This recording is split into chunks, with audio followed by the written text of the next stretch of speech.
Good morning everyone.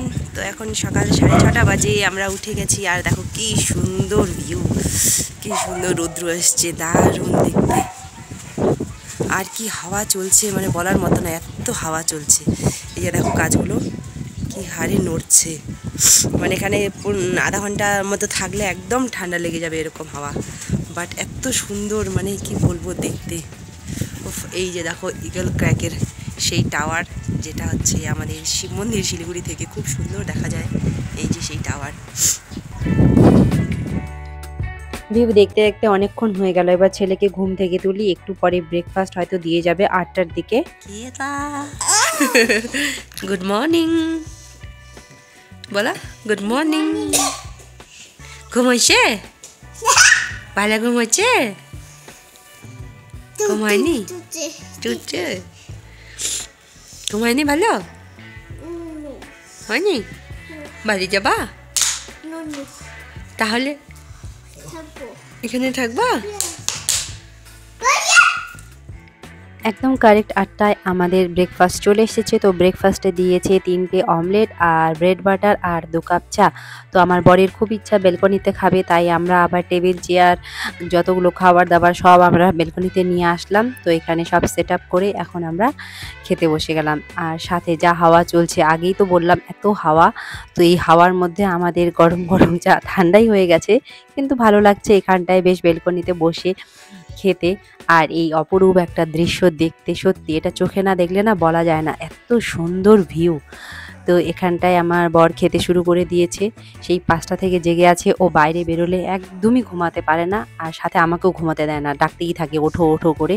তো যাই হোক, ব্রেকফাস্টটা বেশ আমরা এনজয় করছি। আর তার সাথে আগের ভিডিওতে তোমাদের দেখিয়েছিলাম যে এখানটায় প্রচুর কুকিজের দোকান আর কেকের দোকান, তো আমরাও কিছু কিনে নিয়ে এসেছিলাম। তো সেগুলো এখন এখানে বেশ সুন্দর সাজিয়ে, দেখো কত রকমের ভ্যারাইটি। এই সমস্ত ভ্যারাইটিগুলো মাত্র আমাদের কাছে হয়তো 70 রুপিস নিয়েছে এতগুলো, কেকটা বাদ দিয়ে অবশ্য। আর এই ব্রেকফাস্ট সেরেই আমরা সাথে সাথেই বেরিয়ে পড়ব, কারণ আমাদের আরেকটা জায়গায় ঘুরতে যাব, তারপরে আবার বাড়ি ফিরবো। সেজন্য হচ্ছে খেয়ে দিয়েই আমরা বেরিয়ে পড়ব। তো আমাদের লাক ভালো, যেই বেরোলাম সাথে সাথে আমরা টয় ট্রেন দেখতে পেলাম, যেটা সত্যি খুবই ভালো লাগছে পাহাড়ি গায়ে দেখতে, মানে জাস্ট অপূর্ব। তো এখান থেকে আমরা এখন যাচ্ছি হচ্ছে ইগল ক্র্যাক বলে, এখানে একটা ভিউ পয়েন্ট আছে। সেই ভিউ পয়েন্টে, এই ভিউ পয়েন্টে অনেক কথাই শুনেছিলাম, এইটা নাকি অনেক আগে একটা সুসাইড পয়েন্ট ছিল, কারণ এই যে মানে পাহাড়টা রয়েছে এটা একদম মানে এক পাশটা একদম খাড়া। তো যাই হোক, এখন আর সেগুলো তো কিছু নেই, এখন এটা বেশ সুন্দর একটা পার্কে পরিণত হয়ে গেছে।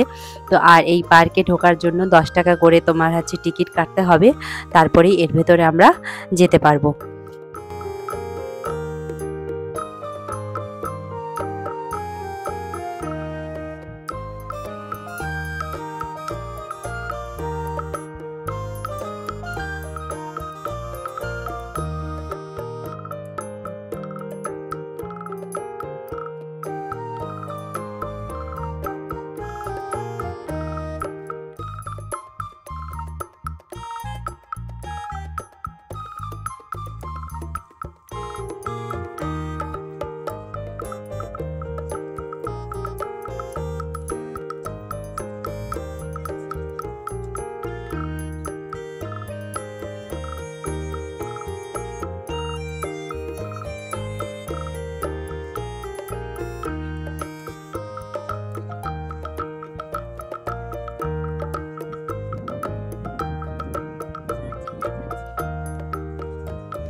পার্কটা বেশ সুন্দর, তার সাথে বাচ্চাদের খেলারও অনেক কিছু রয়েছে।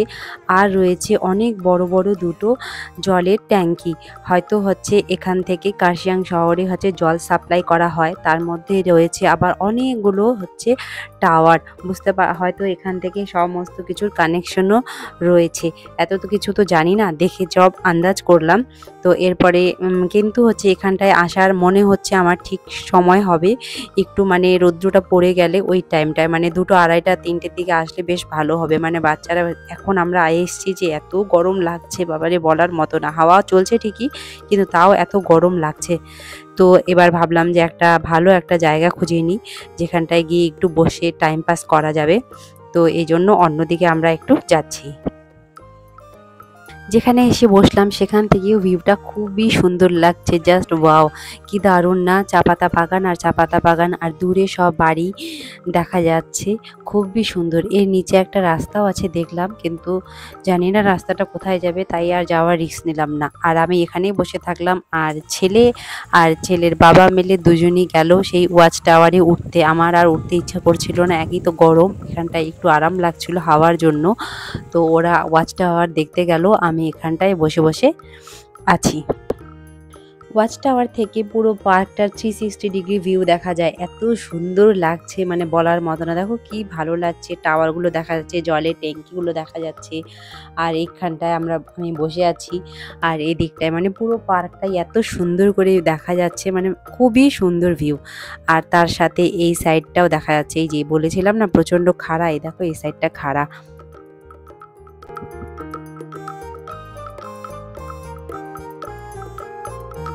ভিউ দেখতে দেখতে সময় অনেকক্ষণ পেরিয়ে গেল, এবার তো ফেরার পালা, তাই যেতেই হবে। তো ব্যাগ ট্যাগ একদম গুছিয়ে নিয়ে বেরিয়ে পড়লাম। যেতে তো মন চাইছে না, এত সুন্দর হাওয়া আর এত সুন্দর পাহাড়ি দৃশ্য, কিন্তু যেতে তো হবেই। তো তাই বেরিয়ে পড়লাম আবার। আর এইখানটায় এই যে আই লাভ কার্শিয়াং, এত ভিড়, মানে এখানটায় ভেবেছিলাম একটা ছবি তুলবো, ছবি তো দূরের কথা, মানে ওখানে দাঁড়ানোরই জায়গা পেলাম না, এত ভিড়।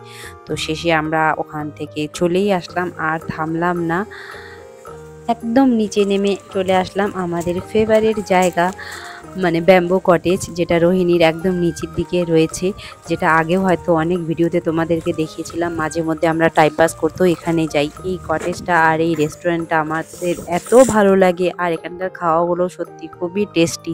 তো সেই জন্য আমরা ভাবলাম যে আর এরপরে তো পাহাড় আর পাবো না, রোহিণী ক্রস করে গেলেই হয়ে গেল, সেই জন্য কিছু অর্ডার দিলাম এখানে খাওয়ার। তো আমার আর ছেলের দুজনেরই ফেভারিট চাউমিন আর মোমো, সাথে স্যুপ ছিল, এই সব অর্ডার করে এখানে মন ভরে খেয়ে নিলাম।